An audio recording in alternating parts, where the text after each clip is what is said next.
A ver, quiero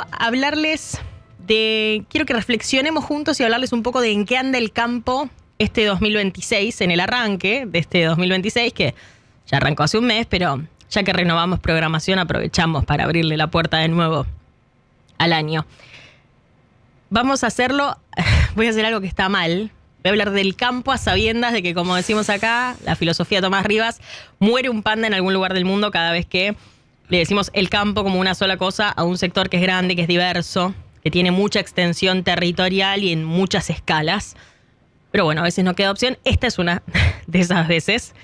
Vamos a ver en líneas generales, o vamos a tratar de reflexionar en líneas generales sobre el termómetro de la dirigencia de los empresarios agropecuarios, de los productores agropecuarios a los que todavía les cuesta llamarse empresarios porque empresario era mala palabra. Esta semana hacía un sondeo y me llevaba la sensación de que muchos están que no acreditan lo que ven. Hay una especie de euforia controlada. Primero, por lo que ya se imaginan, después de ese intento que hacía Macri en el 2015, que arrancó muy bien porque metió freno de mano en movimiento, después a mitad de camino en términos de baja de retenciones, primero las bajó a cero y después tuvo que meter ese freno de mano por pedido del fondo y en plena crisis del tipo de cambio. Tuvo que reinstaurar con un mecanismo, pero reinstaurar al fin las retenciones. Ahora el gobierno viene haciéndolo de forma gradual, lenta, pero metió 3 bajas de retenciones el año pasado. Digo lenta porque seguro es algo que esté pensando cualquiera del otro lado y es hasta lo que salen los comunicados de los dirigentes agropecuarios. Como siempre se está pidiendo más rebaja de retenciones, pero en definitiva el gobierno lo viene haciendo. Lo hizo el año pasado, 2, 3, depende si se cuentan las idas y vueltas, rebajas de retenciones durante el 2025. Así que eso, la verdad, mantiene una euforia, insisto, difícil de asumir para muchos en la agenda pública, porque siempre van a estar pidiendo que sea cero, pero en definitiva sabemos que entre 33 y 24 es siempre un mejor escenario, que ese es el porcentaje, por ejemplo, de las retenciones a la soja. Euforia también porque se reactivaron acuerdos importantes. Si querés ponerle que el de la Unión Europea con el Mercosur no depende del gobierno de Milei, pero en definitiva se dio ahora y el gobierno también hizo lo suyo con salir a apurar la ida al Congreso, que es lo que el acuerdo necesita para traer los beneficios concretamente a la Argentina. El mismo acuerdo del que venimos hablando durante prácticamente todo el programa, el acuerdo comercial con Estados Unidos, ahí sí, un poroto todo del gobierno que genera, la verdad, mucho entusiasmo en el campo. Murió un panda. Y sobre todo en el sector productivo de la ganadería, que es el que mejor pudo, como veníamos diciendo también, reinventarse en la política mileísta, aunque todavía les da un poco de miedo decirlo, obviamente, porque también saben que la política en general es especialista en pisar brotes verdes. Genera euforia, siempre controlada, la idea de que el país empiece a encarar también reformas que el campo, cae otro panda, también viene necesitando, viene pidiendo para crecer y que no tienen que ver estrictamente con lo sectorial. ¿A cuáles me refiero? Lo obvio, lo que estás pensando, la reforma laboral, a punto de tratarse, y que en la que el campo logró meterse a última hora. El sueño latente de alguna reforma impositiva, que habrá que ver si se da. Pero bueno, ahí también la euforia se basa en esto, en que el campo logró meter la cola, en la gotita de reforma impositiva que entra dentro de la laboral, porque en definitiva hay un régimen pequeño de inversiones para las pymes, y por lo que logró meter de cambios en el régimen de trabajo agrario dentro de la reforma laboral. Lo contamos acá, fue muy sobre la marcha y fue por un trabajo político de acercarse a la dirigencia y decirle: no perdamos esta oportunidad. La euforia es controlada, ¿por qué? Porque Argentina, obviamente, primero el contexto todavía no se le parece al de la Argentina esperada, claramente. Las pymes no están pasando un gran momento, la gente en general no está pasando un gran momento. Las propias empresas del agro también se están pegando un golpazo, todavía varias, por el rulo financiero que tuvieron que hacer casi para sobrevivir en la era económica de Massa. Me cansé de nombrarlas acá en su momento, los Grobo, Agrofina, Surcos, se le sumaron muchos problemas para Bioceres, para Rizobacter, frigoríficos, el frigorífico General Pico, un histórico de los Lowenstein, varias empresas que ahora están complicadas porque no pueden afrontar el pago de las deudas que tienen. Por supuesto que detrás de esta euforia, controlada, pero euforia al fin, se esconde el riesgo.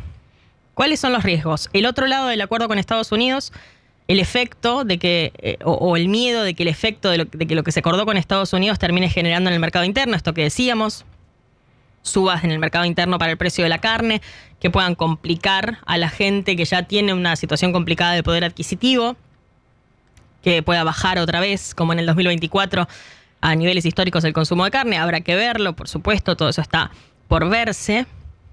El riesgo de que lo que entre también genere una distorsión para la industria local, desde los pollos hasta muchos otros productos, es un riesgo latente. O mismo lo que comentábamos hace un rato con Tomás, que la rebaja de retenciones no se pueda sostener, porque recordemos que el gobierno metió 2 bajas el año pasado, lo que, como les contaba antes, empezó ya a repercutir en la recaudación de Arca, que en enero se notó mucho, pero para este año en el presupuesto prevé más recaudación que el año pasado, basado en que va a aumentar la producción, en la proyección de que va a aumentar la producción, porque bajaron retenciones, pero creen que eso se va a compensar y que hasta va a aumentar porque crece la producción. Pero guarda, estamos diciendo que no está lloviendo, por ende hay que ver si ese aumento en la producción se da o no, porque la sequía ya empezó a hacer recortes. Por ende también abre un interrogante en el campo de ¿significará que si al final no se recauda más como el gobierno espera en el presupuesto, no haya rebaja de retenciones el año que viene? ¿Es algo que de alguna manera vienen prometiendo? ¿O será que hasta se puede revertir algo de lo que se logró de rebaja en 2025? Bueno, esas son las preguntas que se están haciendo. Para mí el riesgo mucho más grande que esto tiene, que es más invisible, porque como siempre el futuro es algo que dejamos, o el mediano y largo plazo es algo que dejamos siempre para el final. Pero claramente tiene un riesgo, si querés, mucho más controlado que esta cosa, porque es verdad, estaba pensando que cuando hablas de los riesgos que tiene la política mileísta para el campo, todos te dicen, bueno, pero enfrente está el kirchnerismo. Está bien, es un riesgo más controlado que te manden a prender fuego silo bolsa, que te inventen todos los días una ley distinta, la ley de manejo del fuego, no podías ni cambiar la actividad del campo por 60 años, las leyes de humedales, los biocombustibles, Vicentín, todos los intentos del kirchnerismo por destruir cadenas productivas. Pero las reformas importantes que cambian la bocha podrían quedar otra vez fuera. Las reformas puntuales del agro, leyes de seguros, multirriesgo, por ejemplo, que se empiezan a implementar en algunas provincias como Córdoba, pero que a nivel nacional, deuda absoluta del campo para encarar mejor cualquier problema climático típico, lógico, como el que estamos viendo de la sequía, esperable, porque estás produciendo a cielo abierto.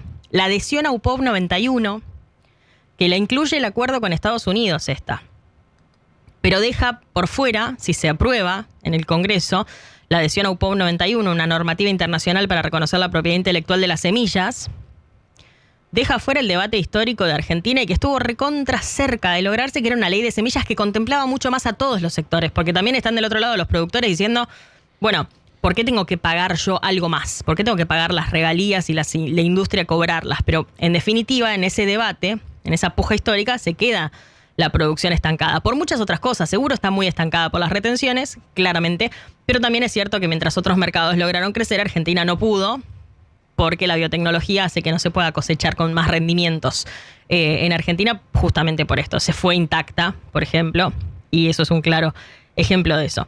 Pero en definitiva, me da la sensación de que con esta euforia controlada, y siempre la sensación de que podría ser peor, quedan otra vez pateadas para no sabemos cuándo las reformas importantes que podrían hacer que la producción argentina crezca. Y está también el riesgo de que se mantenga lo que yo llamo el té de señoras. Lo hago mucho en privado, hoy lo voy a hacer en público. Que es ese vínculo siempre activo, pero bastante improductivo, que los gobiernos hacen al campo tener con sus áreas de agricultura, cuando sabemos que las decisiones pasan por otro escritorio, por otro despacho. Al principio generó dudas, pero en su momento fue bastante efectivo el vínculo que el campo había logrado con Juan Paso, que era el secretario de Coordinación de Producción. Después terminó pasando a titular de Arca y después finalmente se fue. Cerca del final del año pasado se fue de Arca y se volvió al sector privado. Era un funcionario más cercano a Caputo que el propio área de agricultura. Les daba soluciones o bien se las achaba también de antemano cuando el campo iba con alguna cosa que el gobierno no podía cumplir. Insisto, se fue.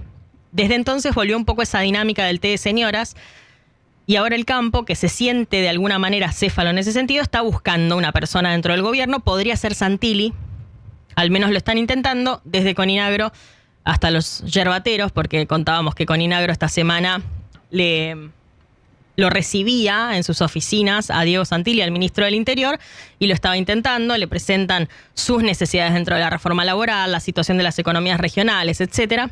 Así que ahí hay un caso. También los yerbateros, que como contaba tempranito, le están pidiendo una audiencia urgente porque ya no saben a quién pedirle. Economía no fue, o agricultura mejor dicho, no fue una puerta donde recibieran algún tipo de respuesta para un problema que tienen. Así que están todos apelando al despacho de Santilli, tocándole la puerta a Santilli, al ministro del Interior. Vamos a ver si es correspondido.